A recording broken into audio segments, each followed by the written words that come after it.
Libertad de prensa no es solo poder hablar de lo que uno quiere hablar.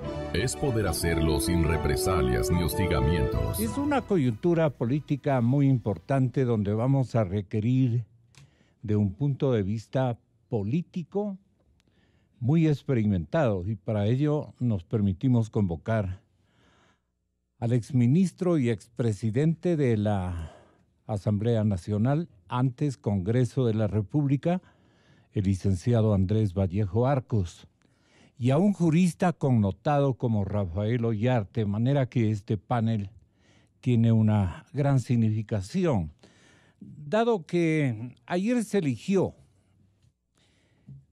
con una tendencia a una radicalización ideológica, dado el discurso de la vicepresidenta de la República. El contenido del mismo señala caminos que no corresponden a los comprometidos por el señor presidente de la República.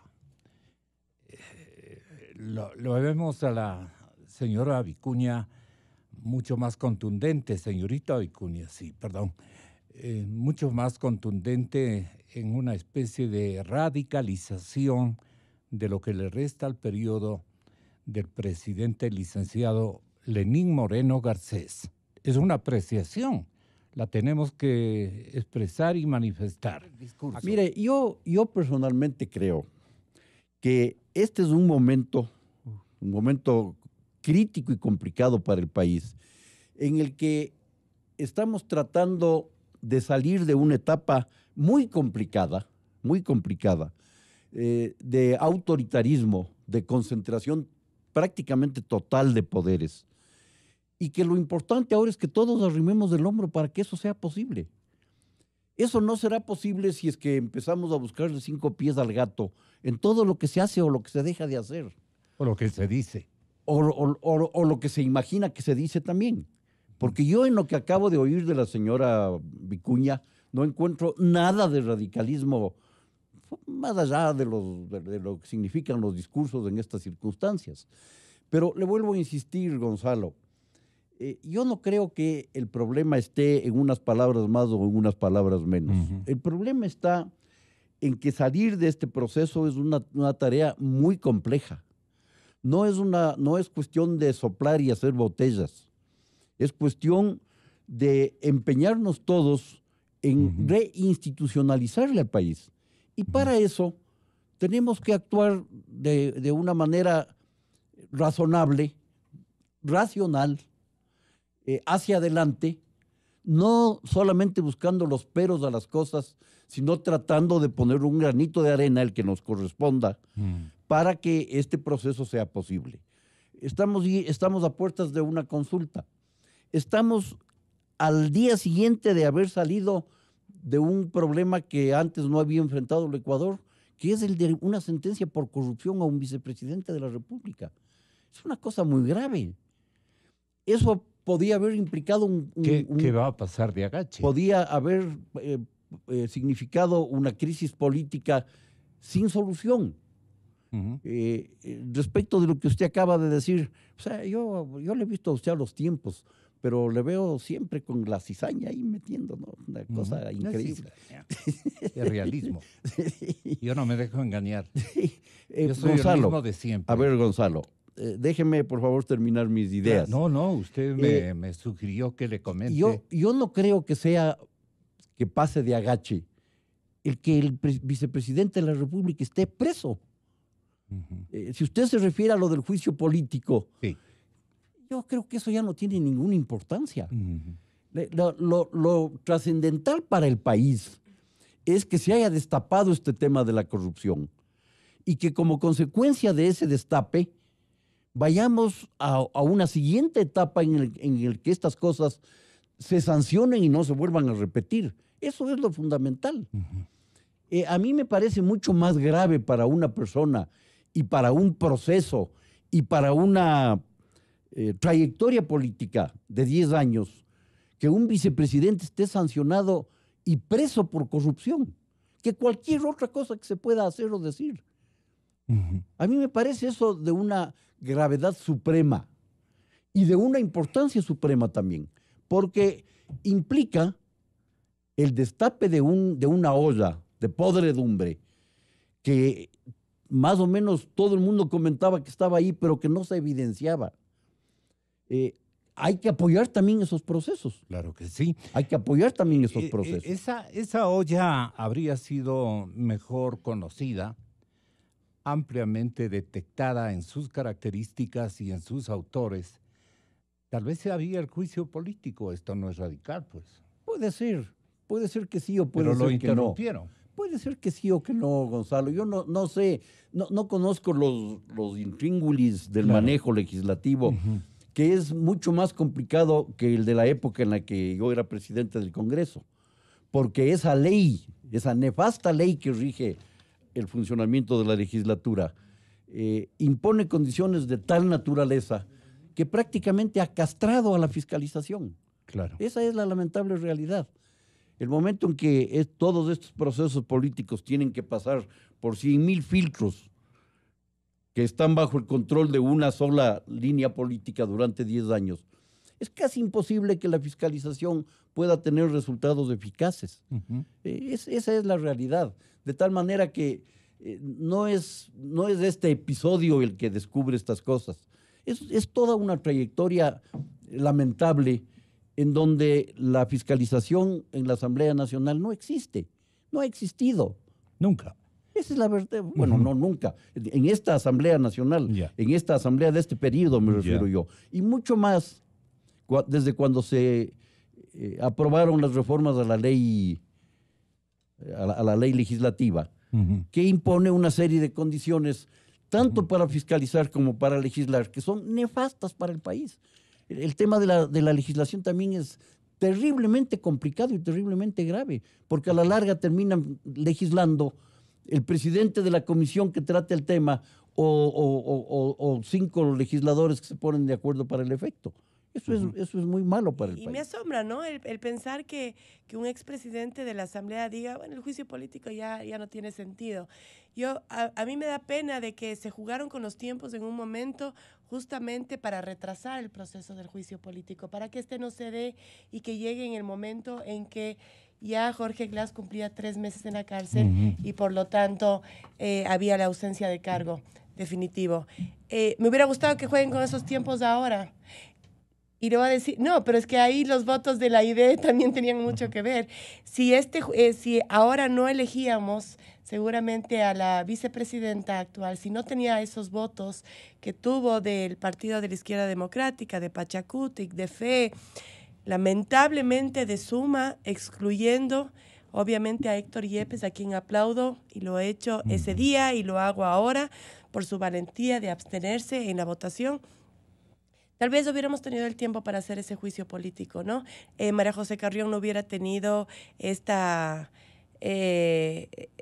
actitud del día de ayer de concluir con el juicio político. Aquí un constitucionalista me lo puede ratificar, pero creo que todo proceso que inicia tiene que tener un fin. A pesar de que la Constitución no habla de expresidentes en juicio político, solo habla de presidente y vicepresidente, es un juicio que ya empezó cuando él era vicepresidente. Por lo tanto, ese juicio debería terminar. No sé si estoy equivocada o no, pero eso es lo que he recogido de varios comentarios. Y es una pena lo que sucedió. Sinceramente, lo que sucedió el día sábado, a mí me causó muchísima tristeza ver cómo gente que siempre fue opuesta a este régimen votó por una persona que claramente es y fue correísta, una defensora innata de las enmiendas constitucionales, defensora de todos los atropellos que existieron en la época de Rafael Correa. Nosotros nos abstuvimos y explico una vez más, porque estamos de acuerdo en la potestad, aceptamos la potestad privativa que tiene el presidente de la República para mandar esa terna con los nombres que él prefiera. Una terna que no podía ser sugerida por nadie, como nos pedía mucha gente, sugieran nombres. No, es una potestad privativa del presidente de la República. Es por eso que nosotros nos abstenemos, porque aceptamos esa potestad que tiene el presidente, pero no podíamos jamás votar a favor de los nombres que se presentaron para esa terna. No sé qué diga usted, constitucionalista reconocido, y que nos diga si ese juicio debería continuar, a pesar de que la Constitución no hable sobre juicios políticos a expresidentes o vicepresidentes, pero ya se inició cuando él era vicepresidente de la República. Antes de... Mire, aquí estamos en un juego de AP versus AP. Eso es lo que está claro. Es lo que tenemos clarísimo. Es una pelea así nomás entre ellos. Y es una pelea de poder, no es una cuestión ni ideológica, que Alianza País no tiene. Esos tipos no son ni de izquierda, afortunadamente no son de derecha, ni todo lo contrario. Nada, nada. Ellos son poder este rato, hagamos las cositas, que es lo que me conviene. Eso es. Y en eso, naturalmente, la señora doña Alejandra Vicuña tiene toda la razón. Van a seguir en el proceso. Aquí la cosa no ha cambiado. ¿Cuál es la diferencia actual? Aparente. Que ya no tienen esa mayoría parlamentaria aplastante de antes. Pero la pueden conseguir. Y sabemos cómo las consiguen. Unas cuestiones que son llamativas. ¿Es algo nuevo? No, no es algo nuevo. Los pactos de la regalada gana son muy viejos. Es decir, estas cosas pasan en el Ecuador. Coja un libro de historia y la cuestión no habrá cambiado, no habrá cambiado. Respetable doctor Oyarte, le pregunto de otra manera. ¿Ayer ganó Correa o ganó el presidente? Eso es la cuestión. El presidente... ¿Es realmente AP un movimiento dividido? Es un movimiento aparentemente dividido. Para la pelea aquella. Pero, ¿siguen protegiendo al señor Glass? Ni a un juicio político lo pueden llamar al señor, pobrecito. Ni a eso, ni a eso. El presidente Moreno nos pone una terna, sin ningún cuidado, ¿no? Además, ¿no? Es decir, aquí ya el tema de abrir la Constitución estuvo, la pasaste nomás, ¿no? Haces una terna y pones a 3 fervientes correístas. ¿Cuál es la idea? Es decir, ¿hay una pelea o en realidad es un quiero traerte? Es decir, quiero que te pelees con Correa, pero no con el correísmo, que seguimos siendo nosotros. Es decir, aquí hay un cambio de administración, ¿no? Mira, la cuestión fue tan brutal que arma la terna el presidente de la República. Y no se fija en el artículo 142. El presidente de la República tiene que cumplir 4 requisitos. Ecuatoriano por nacimiento, gozar de derechos políticos, tener 30 años de edad y no estar inhabilitado, no incurrir en inhabilitaciones. ¿Esos requisitos son aplicables al vicepresidente de la República? El artículo 149 dice, y no se refiere pues al binomio, se refiere a quien ejerza la vicepresidencia deberá cumplir los mismos requisitos, no incurrir en las prohibiciones e inhabilidades que señala la Constitución. ¿Cuál es una de las inhabilidades? Pues la del 113, número 6, no ser funcionario de libre nombramiento y remoción. Los ministros, artículo 151, son funcionarios de libre nombramiento y remoción. ¿Los puedes poner en la terna mientras no renuncien? No, no puedes, no importa, los pongo. Y ahí comenzaron, porque mis amigos políticos son expertos. La Constitución vale de vez en nunca, pues de vez en cuando. Rigidez absoluta en algunos casos. Uy, no puedo continuar el juicio político porque ya no es vicepresidente. Pero la otra, no, eso es solamente para cuando inscribo la candidatura. Ah, mira tú, entonces los requisitos, inhabilidades y demás solo valen en el momento de la elección. Luego te lo pasa, entonces me pudiste haber puesto un extranjero en la terna. Me pudiste haber puesto un deudor de pensiones alimenticias. ¿Por qué no me pusiste también un contratista del Estado también? Porque solo están en el 113 esas prohibiciones, esas inhabilitaciones. Es decir, usted tiene impedimentos de acceso al cargo, son los que están en el 113. Valió. Yo ya hice la terna, me equivoqué o no me equivoqué, yo no corrijo, ahí está. Y así fue el nombramiento. Con las uñas, pero ahí estuvo. Vea, en las naciones civilizadas, las constituciones tienen algún sentido. A mí me pueden agradar las normas, o me pueden disgustar. Yo voté no por esta constitución. Yo soy de ese 11%, por si acaso, que voté no por esa constitución. Eso no quiere decir que me la pase, pues. Que no me rija. Pero parece que los que dicen que sí, dicen que esta es la gran constitución, sí tienen derecho a pasársela. Nuestros amigos políticos tienen argumento para todo. Ujú. No, es que como era un reemplazo ya no corre. Toma, ya, entonces ya. Con eso nos callan a todos.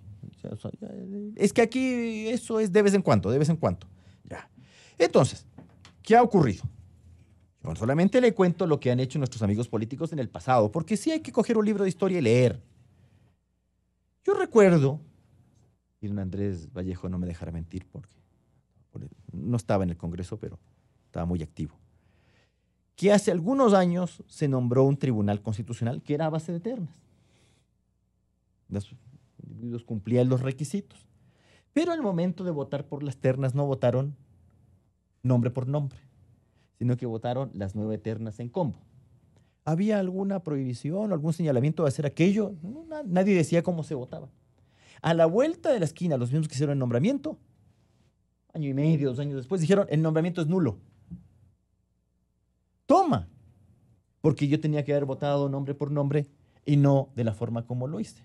Cuidado, le dejo nomás ahí, para el buen entendedor, pocas palabras. Mañana yo me desentiendo del nombramiento. O sea, porque también hay alguien que dice, vea, y si el día de mañana falta Lenín Moreno y le toca asumir, ya sabemos lo que van a decir, lo han dicho en el pasado. El nombramiento es nulo. No puede asumir. O sea, yo sí voté, pero ups, me he equivocado a la hora de... No los conoceremos, pues. No digo que va a suceder necesariamente, pero está dentro de las posibilidades y de los peligros, ¿no? Por si acaso nomás lo digo. Ahora, respecto de lo del señor Glass. Él dejó de ser vicepresidente el 3. El 3 ya no era vicepresidente. Y claro, aquí nos salen con estas ideas geniales. No, es que hasta que no haya el reemplazo, no ha cesado. Mira vos, o sea que vos reemplazas antes del cese. No me digas. O sea que si el día de mañana un presidente de la República se muere, no se ha muerto sino hasta que le designan el reemplazo. No vaya a ser que aquí se muera todo el mundo, porque resulta que el muerto se irá, pues. Sale, ¿no? ¿Ya? Mientras el otro no se posesiona, sigue en el ejercicio del mando. Mire qué interesante. Mire qué cosa más simpática.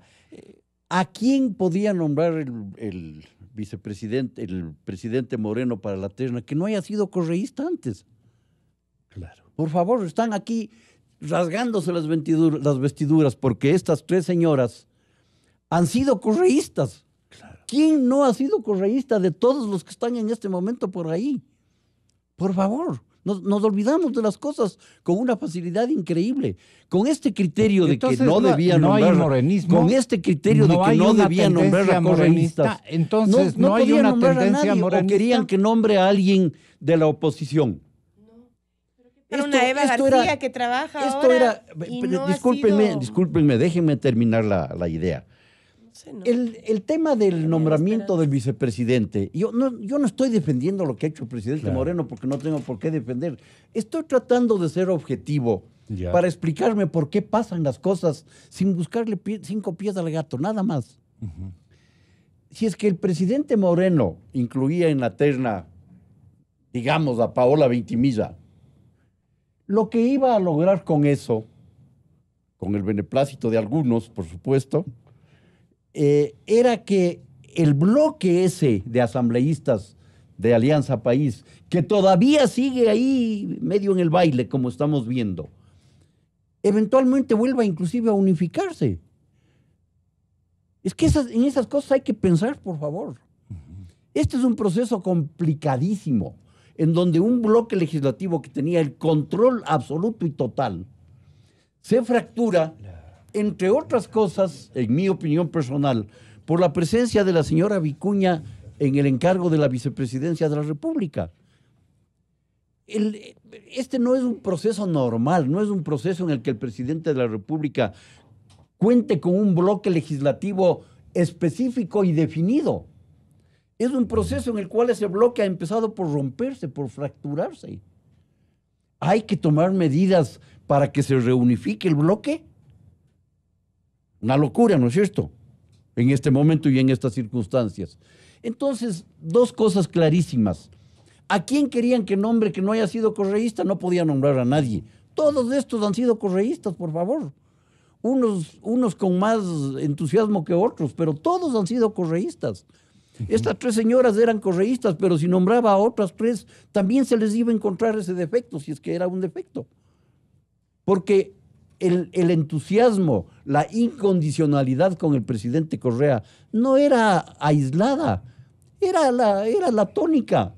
Sí. Todos eran correístas y todos eran incondicionales con Correa. Yo lo que estoy es tratando de ser objetivo y preguntando que si es que la crítica es a que el presidente haya puesto en la terna a 3 correístas, ¿a quién podía poner que no haya sido correísta?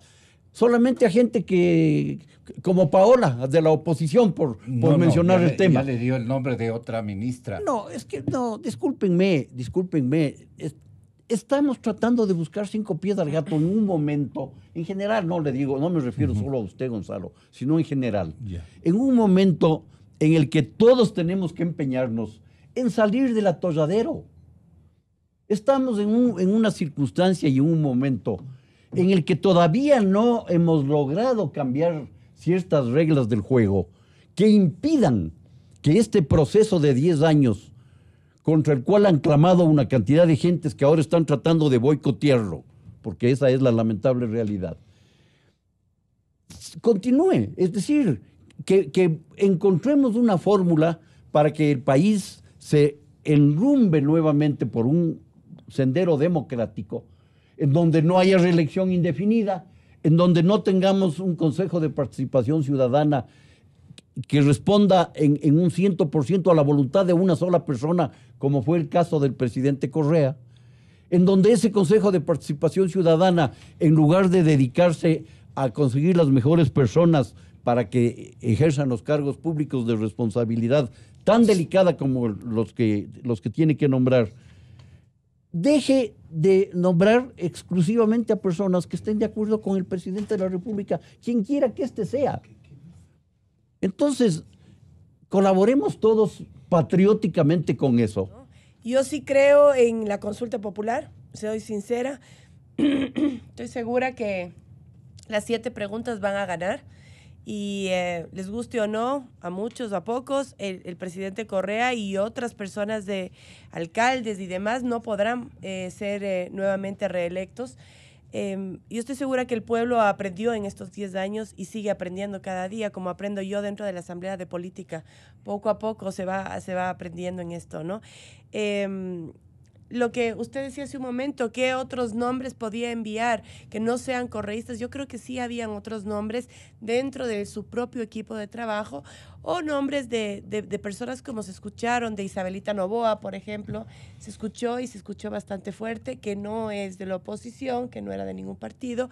Está una mujer como Eva García, que trabajó en los consejos consultivos, productivos y tributarios, que también hubiera sido una buena opción, es parte del gobierno, pero hubiera seguramente tenido el apoyo de la mayoría de la Asamblea Nacional. Creo que sí se debieran pensar mejor los nombres para que no sea tan disputado esto y mandar nombres que sean un poco más de consenso. Tanto habla el presidente Lenín Moreno del consenso, del diálogo, pues nos envió una terna que realmente no podíamos llegar a ningún acuerdo, una terna. Tampoco tengo el gusto de conocerle a la vicepresidenta, como usted tampoco, así es que no voy a ponerle calificativos ni mucho menos. Yo creo que las acciones le juzgarán en el futuro. Lo que sí tiene una oportunidad importante de demostrar a los ecuatorianos de qué lado está, si del país o de una ideología o de un partido político.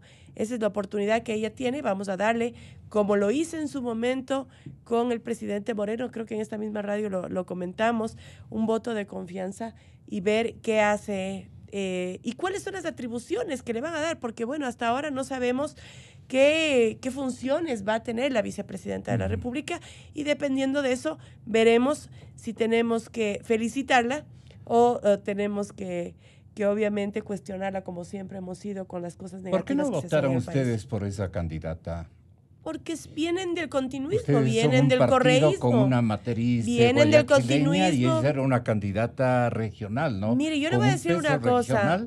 Nosotros, nuestro partido, la bancada del Cambio Positivo, yo no sé cómo funciona Suma ni cómo funciona Creo, pero nosotros, el momento que tuvimos la terna enviada, por el presidente de la República, nos sentamos en una mesa parecida como esta en las oficinas del CAL y discutimos el tema, cada uno junto con el abogado Jaime Nebot, el alcalde de Guayaquil, líder de nuestro partido, y expusimos nuestros puntos de vista. La posición fue Jaime la Nebot? abstención. La abstención nuestra es la ¿Fue un abstención, instructivo? y Jaime estuvo de acuerdo con eso. No es un instructivo, nosotros no trabajamos así. A ver, yo en primer lugar naturalmente no impugno que en la terna haya puesto correístas, no correístas. Es asunto del jefe del Estado, él tiene la facultad de él establecer su Tendrá terna. la responsabilidad política Efectivamente, de eso. pero Así es. de ahí a que en la terna haya gente inhabilitada, eso es otra cosa. Es decir, al menos guarde la forma, pues. O sea, al menos guarde la forma. Pero bueno.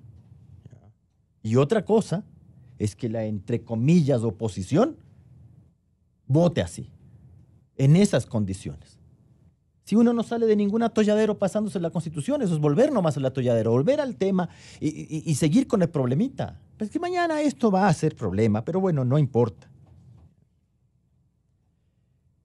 En el futuro tenemos una consulta popular que va a ganar el sí. Yo solo recuerdo las consultas en las que el sí iba a ganar suavecito. En la consulta del año 86. ¿Cómo iba ese sí? Pero si iba a ser un paseo el sí, pues. Parecía imposible decir que no. ¿Qué pasó con la consulta de Sixto de noviembre del 95? Parecía que el sí, 2 semanas antes, cuando se cerraron el tema de las encuestas, el sí tenía unos resultados arrasadores. ¿Cómo acabamos? Entonces, si la gente aquí, los políticos, todavía tienen ese exceso de confianza, el exceso de confianza ha perdido más partidos que ninguna otra falla en el mundo. El exceso de confianza en cualquier cuestión de la vida es fatal. El exceso de confianza causa desde accidentes de tránsito hasta fallas profesionales y también esta cuestión de los políticos de creer que ya está dicho. Pero por supuesto, el acuerdo con las FARC en Colombia, él sí ganaba. Toma, llegó la gente, votó, perdiste. La Constitución Europea, porque también pasa en Europa, también ganaba, larguísimo, perdió. El Brexit, todos los que dicen, no, esto es ya... lo que vamos a hacer aquí el 4 de febrero es un trámite. Bueno, créetelo nomás. Hasta Correa se lo creía. Cuando no habían cambiado las reglas de las consultas populares en que el sí tenía que ganarle a todo el resto, porque era el sí sobre los votos y no sobre los válidos. En la consulta del 2011, pues, con las reglas tradicionales ecuatorianas, esa consulta era fallida. No ganaba el sí. Ninguna de las preguntas ganaba. Ninguna. A pesar de que había ahí un encuestador del gobierno que, a diferencia de nuestro amigo de Sedatos, nunca le dijeron nada, que decía que no, que tenía el 70%, el 70% en el exit poll y luego resulta que no era. Bueno, entonces sigan nomás creyendo que el día 4 de febrero es un amistoso en el cual se va a ganar nomás. Yo no digo que va a ganar el no estoy diciendo eso, pero así nomás decir que esto está ganado. Bueno, créalo nomás. Porque yo sí, con esta terna que ha presentado don Lenín Moreno, sí conozco a harta gente, no 4, a harta gente, que del sí se han pasado al nulo. Y se han pasado al nulo, ¿por qué razón? Porque la cuestión es, por ejemplo, la pregunta del Consejo de Participación. Me quedo con este Consejo de Participación, en donde tengo un vicepresidente llorón, porque dice, ay, que mi cargo, que ni sé qué. ¿Con este, que ya sabemos quiénes son? ¿O con el siguiente? Porque recuerdo que el señor Lenín Moreno, si es que gana el sí, tiene que presentar 7 ternas. 7 de estas.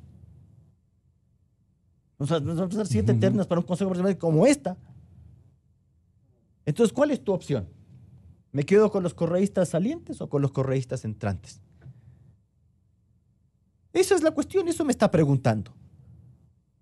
No se puede adelantar a eso. Claro, fatal, ¿no? Entonces, no se puede adelantar a que esas ternas sean 7 como estas. ¿Y cómo? Yo no me adelanto. A ver, a mí no me gusta adelantar. Cuénteme. La A mí no me terna gusta esta, ¿cómo adelantarme. fue? Usted Esta mismo sí. nos indicó. Además que el puesto Verá, de un vicepresidente, un puesto de un vicepresidente tiene que ser una persona de mucha confianza del presidente de la República. Verán bonitos. Pero en el caso del Consejo de A Participación ver, espérese Ciudadana, nomás. ¿Cuáles son las facultades Ya del Consejo de veamos Participación después. Ciudadana?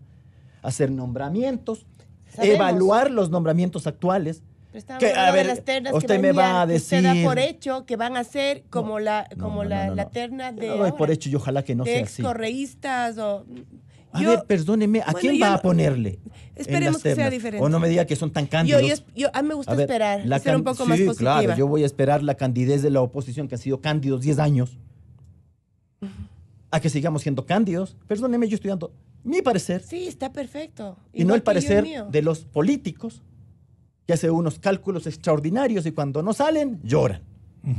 Entonces, el ciudadano, hoy día, respecto a esa pregunta, tiene lo que tiene hoy día frente a lo que vendrá.